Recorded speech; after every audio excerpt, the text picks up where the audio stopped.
இந்த கிராமத்துல 1300 வருஷம் பழமையான குடைவரை சிவன் கோவில் இருக்கு அப்படின்னு சொல்லியிருந்தாங்க.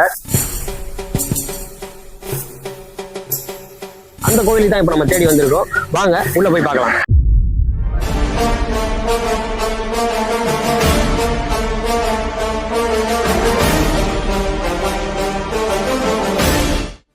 ஹாய் சகோஸ், எல்லாருக்கும் வணக்கம். நாம இப்ப எங்க வந்திருக்கோம் அப்படின்னு பாத்தீங்கன்னா, மதுரை மாவட்டம் மருச்சூர் பக்கத்துல இருக்கிற மா குன்னத்தூர் அப்படிங்கிற ஒரு கிராமத்துக்கு தான் வந்திருக்கோம். இந்த கிராமத்துல 1300 வருஷம் பழமையான குடைவரை சிவன் கோவில் இருக்கு அப்படின்னு சொல்லியிருந்தாங்க. சுமார் 1300 வருஷம் பழமையான இந்த குடைவரை கோவில் பாண்டியர் காலத்துல கட்டப்பட்டது. முழுக்க முழுக்க மலையிலேயே செதுக்கப்பட்டு உருவாக்கப்பட்ட ஒரு குடைவரை சிவன் கோவில். இந்த சிவன் கோவில் உள்ள பாத்தீங்கன்னா ஒரு தனி கல்லுல கூட செதுக்கல, உள்ள பாறையிலேயே குடைஞ்சு உருவாக்கப்பட்ட ஒரு சிவலிங்கம் உள்ள இருக்கு. செதுக்கி உள்ள கொண்டு வந்து வைக்கல, பாறைக்குள்ளேயே செதுக்கி இருக்காங்க. இதுக்கு பக்கத்திலேயே 2 லகுலீஸ்வரர் சிற்பங்கள்லாம் இருக்கு. அந்த லகுலீஸ்வரர் சிற்பத்துக்கு இடது பக்கத்துல முகம் சிதலமடைஞ்ச நிலைமையில விநாயகர் சிலை ஒன்றும் கல்லிலேயே செதுக்கப்பட்டிருக்கு. விநாயகரோட சிலை இந்த கல்லிலேயே செதுக்கப்பட்டிருக்கு, இந்த பாறையிலேயே செதுக்கப்பட்டிருக்கு. முழுக்க முழுக்க சேதமடைஞ்சு இப்ப இந்த நிலைமையில இருக்கு.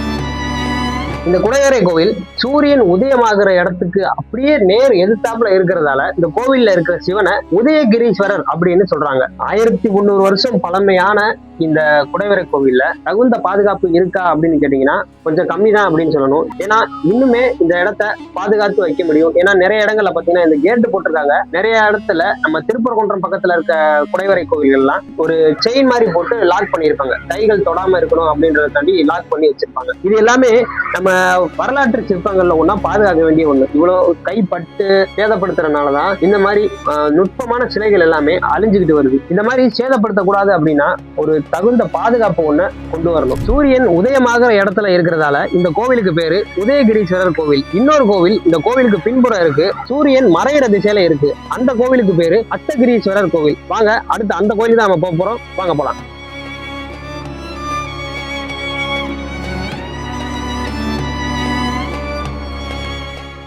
இப்ப நம்ம வந்திருக்கிற இந்த கோவில் தான் சூரியன் அஸ்தமனமாகிற இடத்துல இருக்கிற அஷ்டகிரீஸ்வரர் கோவில்.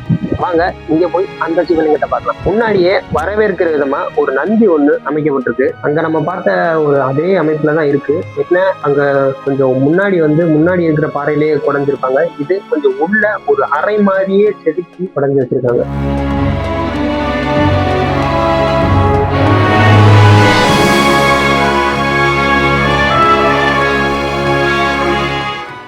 இந்த 2 சிவன் கோவில்கள்லையுமே பிரதோஷம் அன்னைக்கு பூஜைகள் நடத்தப்படும் போது மட்டும் கோவில் நடைகள்லாம் திறந்திருக்கும் அப்படின்னு சொல்றாங்க. மிச்ச நேரம்லாம் அந்த மாதிரி பூஜை தான் இருக்கும். திறந்திருக்கும் போது நம்ம உள்ள கூட போய் பார்க்கலாம். இந்த மாதிரி கம்பி கேட்டு தான் எல்லா சிலைகள் இருக்கிற இடத்துக்கும் போடணும் அப்படின்னு சொன்னேன். பால் நடமாட்டமே இல்லாம இருக்கு அப்படிங்கறதால இங்க யாரும் உள்ள போய் எந்த ஒரு அசம்பாவிதமும் செய்ய மாட்டாங்க. ஆள் இருக்கும்போது திறந்துருக்கலாம். பூஜை பண்றவங்க இருக்கும் போதுனா யாரும் உள்ள வரமாட்டாங்க. இப்ப யாருமே இல்லாத நேரத்துல இந்த கதவு திறந்துருந்துச்சு அப்படின்னா உள்ள போய் சேதப்படுத்தவோ ஒரு அசுத்தம் செய்யவோ வாய்ப்பு இருக்கு. அதனாலதான் இதே மாதிரி ஒரு கம்பி கேட்ட எல்லா சிலைகளுக்கும் போட்டு அடைச்சு வச்சுட்டோம்னா மக்கள் பார்வைக்கு வரும்போது மட்டும் திறந்து அதை காட்டுட்டா போதும். மிச்ச நேரங்கள்ல அது கொஞ்சம் பாதுகாப்பாகவே இருக்கும். அதுக்காக தான் இந்த மாதிரி கம்பி கேட்டு போட்டு வச்சிருக்காங்க. இத எல்லா கோவில்களையும் சமணர் சிற்பங்கள் இருக்கிற இடங்கள்ல, சமணர் படுக்கைகள் இருக்கிற இடங்கள்ல, வரலாற்று பொக்கிஷங்கள் இருக்கிற எல்லா இடங்கள்லயுமே இந்த மாதிரி ஒரு கம்பி கேட்டு போட்டி வச்சுட்டு மக்கள் பார்வைக்கு வரும்போது மட்டும், விசேஷ பூஜைகள் நடக்கும்போது மட்டும் திறந்து வச்சா இந்த பொருட்களும் பாதுகாப்பாகவும் நம்ம முன்னோர்களோட கைவண்ணத்துல உருவாக்கப்பட்ட சிற்ப கலைகள் எல்லாமே பாதுகாப்பா இருக்கும். வருங்கால சந்ததியினர்கள் இதை பார்த்து நம்ம முன்னோர்கள் இப்படியெல்லாம் பண்ணியிருக்காங்க, இவ்வளவு திறமை வாய்ந்தவங்களா நம்ம முன்னோர்கள் அப்படின்னு நம்மளே ஆச்சரியப்படுற அளவுக்கு இருக்கும். இந்த விஷயத்த நம்ம காலப்போக்கில் கடந்து போயிடுவோம். ஏன்னா இப்பவே இந்த அளவுக்கு சேதம் பறிஞ்சிச்சு. இன்னும் ஒரு 50 வருஷத்துக்கு அப்புறம் இந்த மலை இருக்குமா, இந்த மலையில் செதுக்கப்பட்ட சிற்பங்கள்லாம் இருக்குமா அப்படிங்கிறது கொஞ்சம் சந்தேகமான விஷயம் தான். முடிஞ்ச அளவுக்கு நம்ம வரலாறையும் நம்ம வரலாற்று சின்னங்களையும் எல்லாத்தையுமே பாதுகாத்து நம்ம அடுத்த சந்ததியினருக்கு கொண்டு போய் சேர்க்க வேண்டியது நம்ம எல்லாருடைய கடமை. முடிஞ்ச அளவுக்கு இந்த காணொலியை எல்லாருக்கும் ஷேர் பண்ணுங்க. வரலாறு எவ்வளவு முக்கியம் அப்படிங்கிறத முன்னோர்கள் நமக்கு எடுத்து காட்டிட்டு போயிட்டாங்க. அடுத்து நம்ம அவங்களுக்கு செய்யற கைமாறு இந்த விஷயங்களை அடுத்த சந்ததியினருக்கு, அதாவது நம்ம வருங்கால சந்ததியினருக்கு இந்த விஷயத்த முழுசா கொண்டு போய் சேர்க்கணும்.